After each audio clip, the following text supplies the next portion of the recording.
Hello guys, welcome back to my another video, and it's your girl Mercy back with another video about life in the Middle East. Today we are going to talk about why we see girls suffer, why people suffer in the Middle East. Same applies to home drivers and any employee in the Middle East. Yeah, we're gonna see why we face a lot of challenges. Well, before we get to the video, if you're new here, please subscribe. I just opened up this channel, so I beg you to subscribe, like, and comment so that we can grow our family together, and we can help our sister or our brother out there who's about to come in the Middle East so they don't face the same challenges that we all faced. And also please comment in the comment section below why you think girls suffer in the Middle East, or what made you suffer in the Middle East. Whose fault was it, and how did you overcome it? Let us help each other by sharing our experiences, and it's going to be a very good thing to do for the world. Okay, let's get into it. The first thing why people suffer in the Middle East is having short temper. If you're coming to work in diaspora, I want you to be ready to always be wrong. Always be calm, be obedient, and be submissive to your boss. There are more often times that you're going to be right, but you have to be wrong.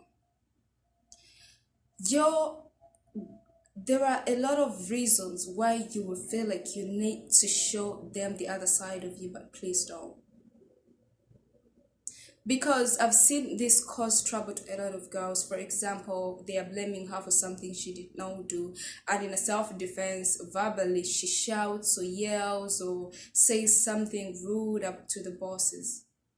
If you say something rude to your madam, it wasn't a word when she's reporting you. She would say you beat her, or you abused her, a huge word, or you did something wrong to her. Her family is going to come to you, her husband, her brothers and sisters and kids. If you're lucky enough, they're going to chase you out of their house. And if you're unlucky, they're going to beat you so bad. Because to them, you're a house help, and you need to know that that is who you are. So if you have short temper, they're going to be sending you, like, you will wake up, you're still busy trying to clean, and she will call you, do this, do that, do this, do that. And before you know, it's the middle of the day, you haven't finished cleaning, and she will come to you and ask you why the house is still dirty. Yeah? Now to your short temper thought running in your mind, you'll be like, I need to reply to her. You called me, you were the one who sent me for this. I was still cleaning. You told me to stop and all that. Don't do that. Tell her, Mama, I'm so sorry. I am late with cleaning, but let me go and finish it as quick as I can. Sometimes she knows she's wrong, but because, the problem with trying to correct a person is you make it seem like you're actually the wrong person. So it's good, it's for your safety. Just always apologize and go and do what you're requested to do. The next thing is being rude, which is so close to being short-tempered. Yeah. Back to being short-tempered, if you're trying to do something, or you're in a conflict with your boss and she pushes you, or she slaps you, or she yells at you on top of her voice for no good reason, because I don't find enough reason why you should hit a human being, why you should beat a human being, an adult who understands what she's doing, who would understand you if you said something. But if it ever happened and somebody hits you, do not hit them back. If you need to self-defend yourself, run out of the house, go to the nearest police station and report it. Do not try to hit them back, because I know Africans, we are strong, we are big, we are tall, we have the the energy, we feel like we can manage them, even the men. But don't do it. Do not do it, because if you do it, then you're the wrong. No matter who started the fight, you did start the fight. She's in her house, she's in her country, you're in her house, in her country. So the best thing for you is run and go to the next police station. Okay, and report what happened and let the law handle her. Or call your office and ask them to come and pick you up, or call your office to ask them to help you get out of the house. But do not try to fight back or do anything violent. And then being rude is, do not talk to your boss anyhow. This is close to being disrespectful, not knowing how to talk with your bosses or something. In the diaspora, everybody is your boss, or whether it's the one who pays you, or they're the kids, or they're just friends of the family you're working for. Everybody's a boss, because if you try to treat them like who they really are, it's going to be a problem for you.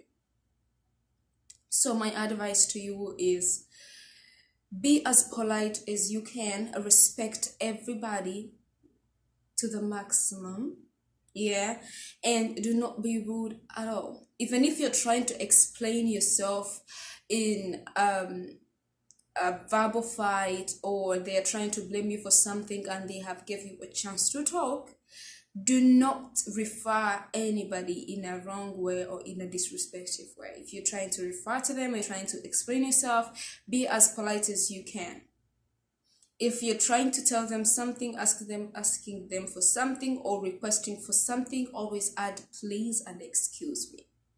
That will help you to shorten the conversation that would be so long. And also, if you reach in the situation where you know that you're right, but then no one is going to believe you, just apologize, accept the fact that you're wrong, and let the conversation end there. Do not get into the fight with any of your bosses or any of people in the Middle East if they're the citizens of the Middle East. Because we all know every law in every country, citizens first. So be careful. Another thing is slow workers. Well, you've always seen girls say, I overwork, I don't rest, they don't give me time to sleep, I sleep less, I'm always working, and all that. If you're a slow worker, you're going to work from the moment you woke up to the moment you sleep. You need to learn to do your things on time. You need to learn to be fast with your things. If you know you have to clean the house, before you do anything else, wake up before they wake up, clean the whole house. And then when they wake up, the house is clean, so you don't have to, clean where you've already cleaned because they made it dirty.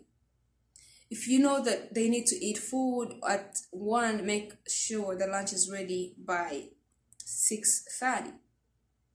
So the madam will not have to call you to redo things when you've already done them. And be smart. If you're cleaning, clean smart. If you're cooking, cook smart. Like, be creative and be smart and be be creative. So don't be slow. And again, don't be so fast, because you will have a lot of things to do, but don't be so slow. Do your things on time. Before they ask for it, it's already done. Before they ask for food, it's already done. So your madam will not have a chance of shouting at you, why have you not cooked yet? Why have you not done this yet? Okay? Because you've already done it, which is the good thing for you. Another thing is forgetting your position in your Arab house. Some of us girls, we leave our countries. We were dad's daughter, or my husband was doing everything for me. And you reach in these people's houses and you expect the same. You need to know that all the freedom, the authority, or the power you had in your mother's house, in your husband's house, is over. Okay? You're in this person's house as a housemaid. You're supposed to do what they're asked to do, to take what you're asked to take. So don't expect the same leverage as the same ground as the house kids or the wife or anything. If they love you enough to treat you like family, that's all you need. Okay, so don't feel bad when they don't do something for you. Don't even ask for things you don't need to ask for. The only thing you should have a problem with is if you don't eat and you don't get paid. The rest, if they don't buy you clothes, if they don't give you anything, that's not why you went there.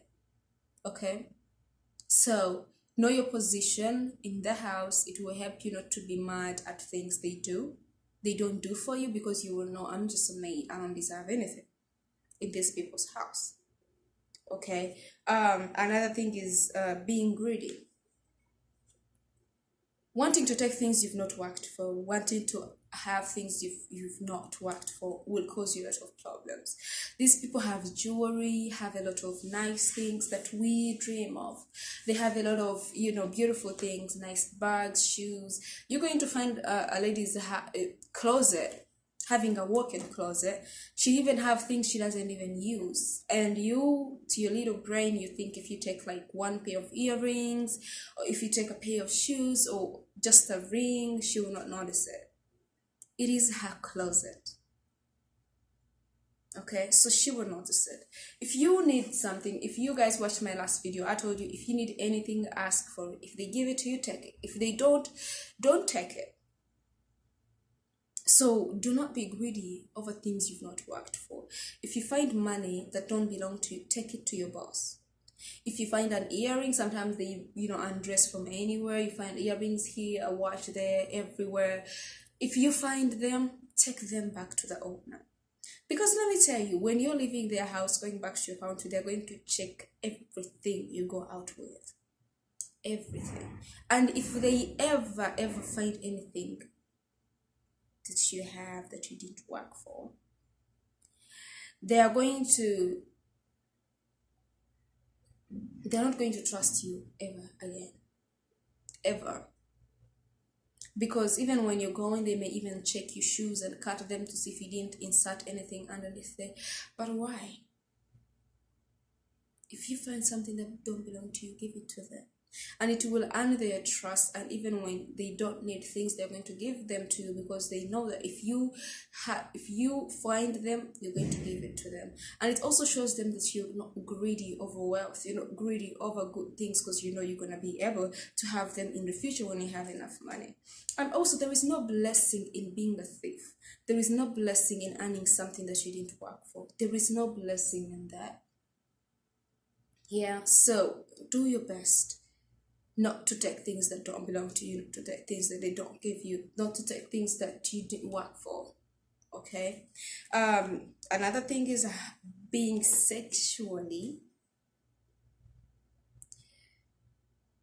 sexual relationship with another person, or one of your bosses, or having a sex intercourse with one of your bosses. Let me tell you, this comes close to being greedy.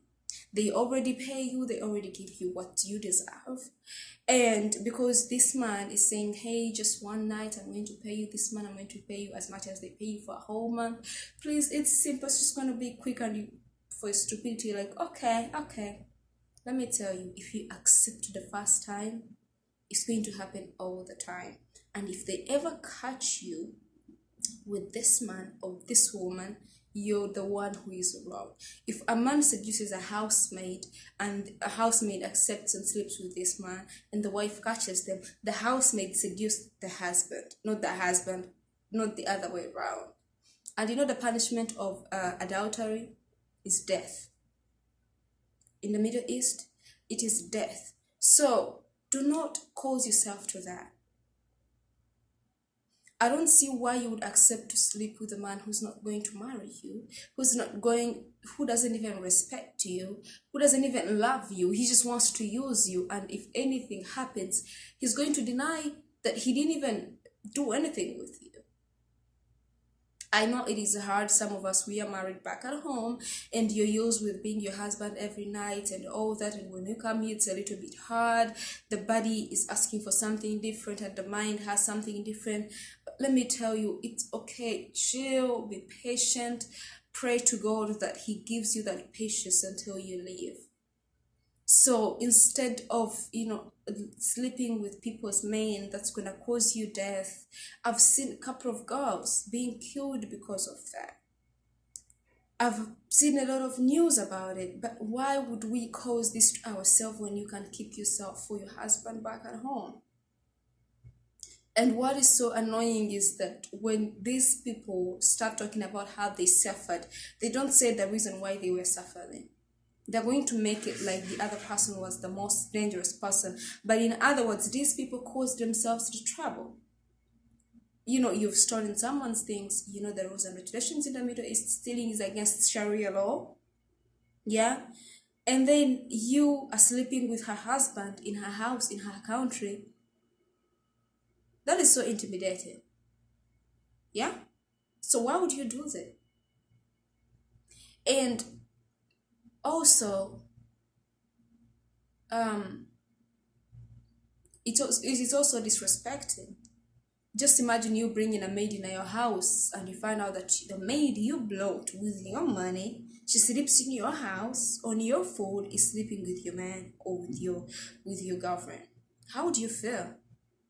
You would feel so bad.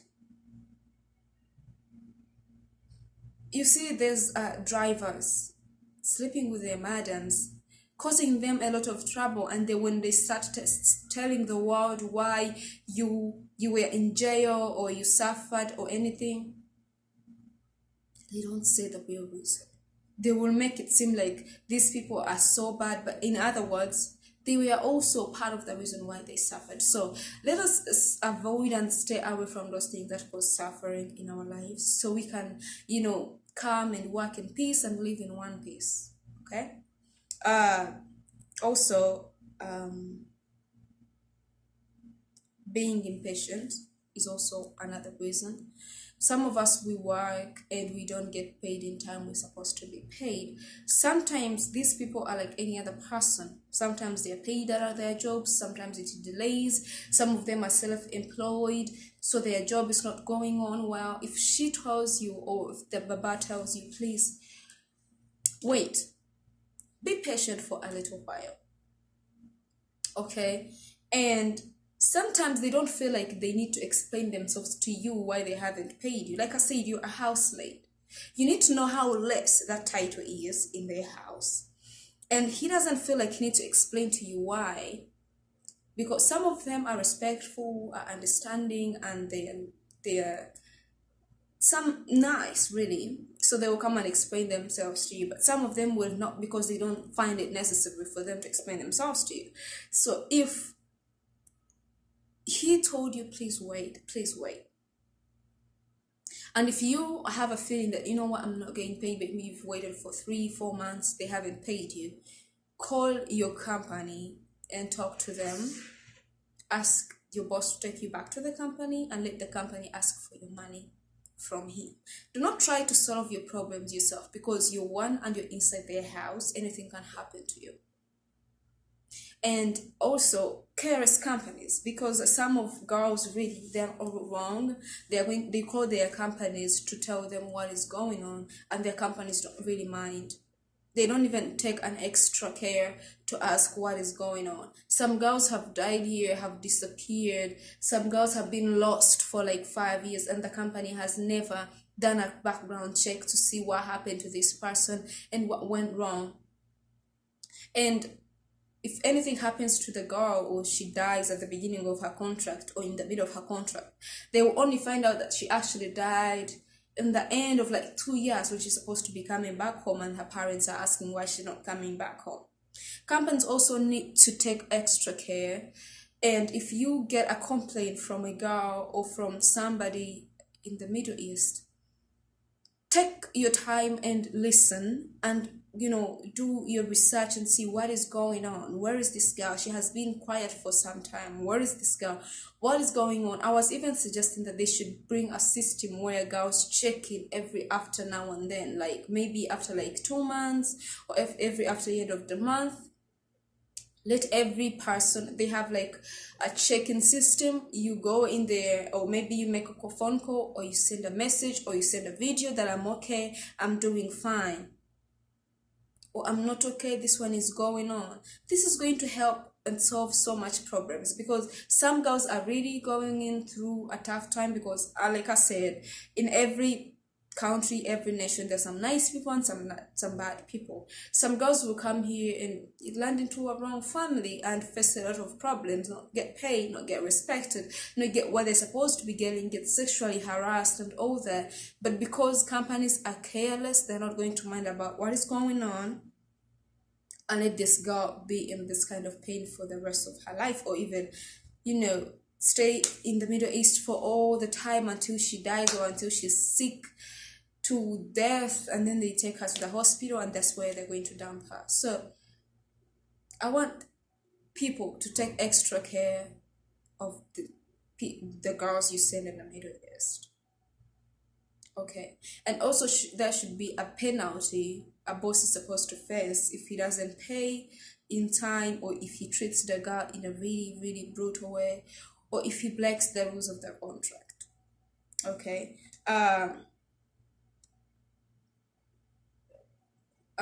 My last statement that I want to leave with you guys is that regardless what you hear that is going on in the Middle East or anywhere around the world, try your luck. You don't know where your blessing is. If you believe in the living God and you know Allah subhanahu wa ta'ala is with you, or if you believe that the God you serve is with you, you can overcome anything. Always try your life. Don't believe in the negativity that people say, and come out here and try your own best luck. Maybe it may work for you, even if it didn't work for them, or maybe it may not work for you, but at least you will say your point, your part, depending on your experience. In the next video, we're going to be talking about why some people work 5 to 10 years in the Middle East or in abroad without getting to their plans, and other people come in the Middle East or anywhere abroad and achieve their goals in just 2 years. We're going to talk about it and see what is wrong, why are you not achieving your dreams, what is taking your money, and why are you not reaching your destination. With that said, please thank you so much for watching to the end. I will see you in the next video next week. I love you. Bye.